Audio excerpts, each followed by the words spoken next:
Hello everyone and welcome to another gameplay session with me, Andrew. Today I'm going to be trying something a little different here. I'm going to be playing a game, but I'm also going to be reading a story for you guys. So let me know if you like it, let me know if you want to see more of these. I am going to be reading uh, stories that are free, so I don't have to pay any royalties or anything like that. So yeah, today's story is actually by the brothers Grimm. They do a lot of fairy tales and everything like that, and this one was actually recommended to me by a friend, uh, probably because the title is funny. Um, the story I'm going to be reading today is called "The Jew Among Thorns." I haven't read it yet, so hopefully it's good. Um, yeah, so here we go. The Jew Among Thorns by the Brothers Grimm. There once was a rich man who had a servant who served him diligently and honestly. He was every morning the first out of bed and the last to go to rest at night. And whenever there was a difficult job to be done, which nobody cared to undertake, he was always the first to set himself to it. Moreover, he never complained, but was contented with everything, and always merry. When a year was ended, his master gave him no wages, for he said to himself, "That is the cleverest way, for I shall save something, and he will not go away, but stay quietly in my service." The servant said nothing, but did his work the second year as he had done the first. And when the end of this, likewise, he received no wages. He made himself happy and still stayed on. When the third year also was past, the master put his hand in his pocket, but pulled nothing out. Then at last the servant said, "Master, for 3 years I have served you honestly. Be so good as to give me what I ought to have, for I wish to leave and look about me a little more in the world." "Yes, my good fellow," answered the old miser. "You have served me industriously, and therefore you shall be cheerfully rewarded." And he put his hand in his pocket and counted out only 3 farthings, saying, "There you have a farthing for each year. That is large and liberal pay, such as you would have received from few masters." The honest servant said, the honest servant who understood little about money put his fortune into his pocket and thought, "Ah, now that I have my purse full, why need I trouble and plague myself any longer with hard work?" So on he went, up hill and down dale, and sang and jumped to his heart's content. Now it came to pass that as he was going by a thicket, a little man stepped out and called to him, "Whither away, merry brother? I see you do not carry many cares." "Why should I be sad?" answered the servant. "I have enough, 3 years' wages are jingling my pocket." "How much is your treasure?" the dwarf asked him. "How much? 3 farthings sterling, all told." "Look here," said the dwarf.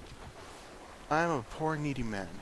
Give me your 3 farthings, and I can work no longer. But you are young, and can easily earn your bread." As the servant had good heart, and felt pity for the old man, he gave him the 3 farthings, saying, "Take them in the name of heaven. I shall not be any worse for it." Then the little man said, "As I see you have a good heart, I grant you 3 wishes, one for each farthing. They shall all be fulfilled." "Aha," said the servant, "you are one of those who work wonders. Well then, if it is to be so, I wish first for a gun, which shall hit everything that I aim at. Secondly, for a fiddle, which when I play it shall compel all who wear it to dance. Thirdly, that if I ask a favor of anyone, he shall not be able to refuse it." "All that shall you have," said the dwarf, and put his hand into the bush, and only think, there lay a fiddle, a gun, and a gun. All ready, just as if they had been ordered. He gave these to the servant, and then said to him, Whatever you may ask at any time, no man in the world shall be able to deny you. Heart alive! What can one desire more? Said the servant to himself, and went merrily onwards. Soon afterwards he met a Jew with a long goat's beard. I can only imagine like someone with a crazy long beard, who was standing listening to the song of a bird, which was sitting up at the top of the tree.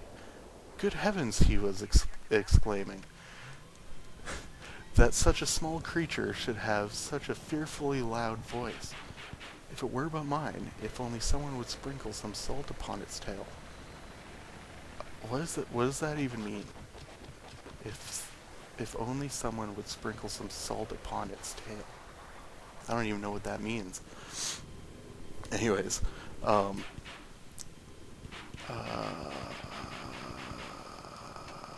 we are.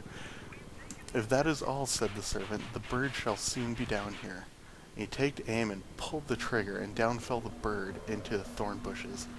Go, you rogue, he said to the Jew, and fetch the bird out yourself. Oh, said the Jew, leave out the rogue, my master, and I will do it at once. I will get the bird out for myself, as you really have hit it.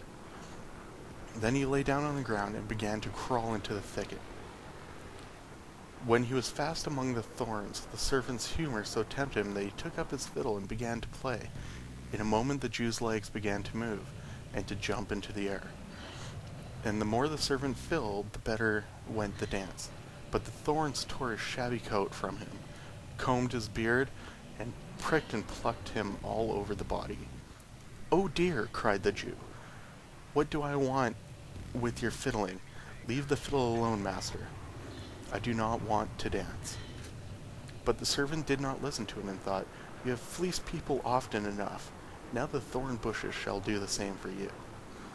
And he began to play over again, so that the Jew had to jump higher than ever, and scraps of coats were left hanging on the thorns. Oh, woe's me, cried the Jew. I will give the gentleman whatsoever he asks, if only he leaves off fiddling a purse full of gold. If you are so liberal, said the servant, I will stop my music. But this I must say to your credit, that you dance to it so well that is quite an art. And having taken the purse, he went on his way.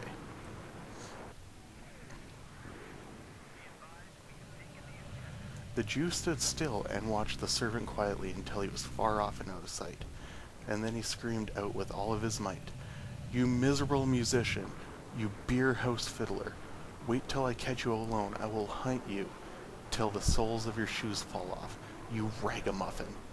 Just put 5 farthings in your mouth, and then you may be worth 3 halfpence. That's some weird money right there. And went on abusing him as fast as he could speak.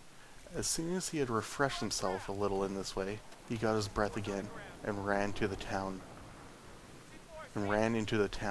to the justice. My lord judge, he said, I have come to make a complaint. See how a rascal has robbed me and ill-treated me on the public highway. A stone on the ground might pity me, my clothes all torn, my body pricked and scratched, my little all gone with my purse. Good ducats, each piece better than the last. For God's sake, let the man be thrown into prison. Was it a soldier, said the judge? Who cut you thus with his saber? Nothing of the sort, said the Jew. It was no sword that he had, but a gun hanging on his back, a fiddle at his neck, and a wretch may easily be known. So the judge sent his people out after him, and found the good servant, who had been going quite slowly along. And they found too the purse with the money upon it. As soon as he was taken before the judge, he said, I did not touch the Jew, nor take his money. He gave it to me, of his own free will, that I might leave off fiddling because he could not bear my music. Heaven defend us, cried the Jew. His lies are as thick as flies upon the wall. But the judge also did not believe his tale, and said, "This is a bad defense. No Jew would do that." And because he had committed robbery on the public highway, he sentenced the good servant to be hanged, and was being led away. The Jew again screamed after him, "You vagabond, you dog of a fiddler, now you are going to receive your well-earned reward." The servant walked away quietly, with the hangman up the ladder. But upon the last step he turned around and said to the judge, "Grant me one last request before I die." "Yes, if you do not ask for your life," said the judge. "I do not ask for my life," answered the servant. "But as a last favor, let me play once more upon my fiddle." The Jew raised a great cry of, "Murder! Murder! For goodness' sake, do not allow it. Do not allow it." But the judge said, "Why should I not let him have this short pleasure? It has been granted to him, and he shall have it." However, he could not have refused on account of the gift which had been bestowed upon the servant. Excuse me, I'm going to take a little sip of water.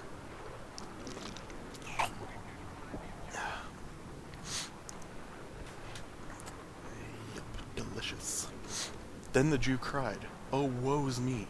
Tie me fast!"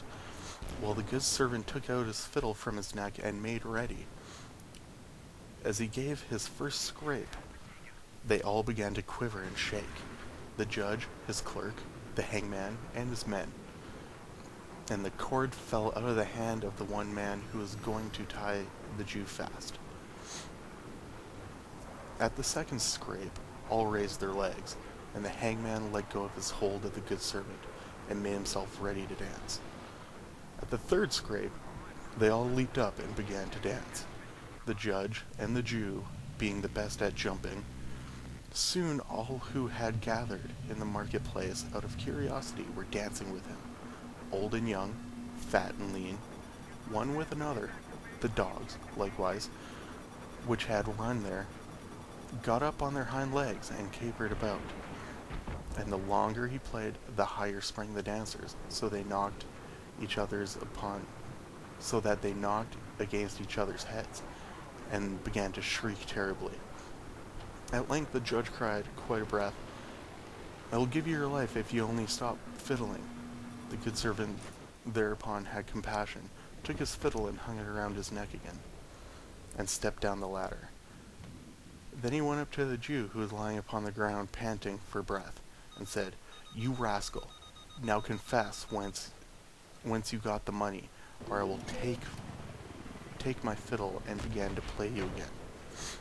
I stole it, cried he. "But you have honestly earned it." So the judge had the Jew taken to the gallows and hanged as a thief. The end. So there you have it. That was The Jew Among Thorns by the brothers Grimm. It was about a guy that plays a fiddle and got a Jew killed by hanging. It's not the most politically correct story ever told, but it was good. Let me know what you think about this video, and let me know if you'd like to see this again in the future. And if you have any story requests, they have to be public domain. Then let me know, and I will see what I can do. Alright, thanks a lot.